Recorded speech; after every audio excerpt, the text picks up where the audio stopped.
In food, understand your triggers. So, for some patients, I always tell them maintain a diary or an Excel sheet where you write down what you've eaten during that day.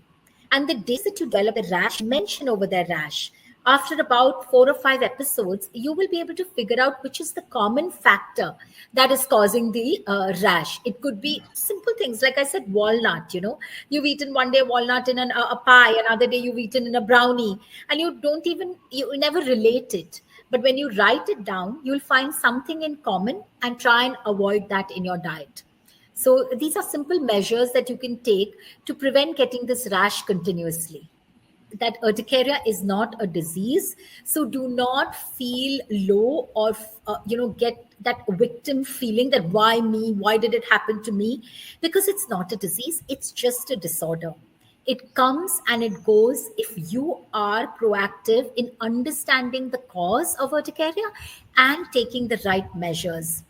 When it comes to spontaneous urticaria, or it also comes to autoimmune urticaria, believe me, a simple change in your lifestyle, like sleeping on time, eating on time, living a more disciplined lifestyle, staying and learning to understand how to manage stress, all these simple things go a long way in preventing further episodes of urticaria. And last but not the least, trust your doctor.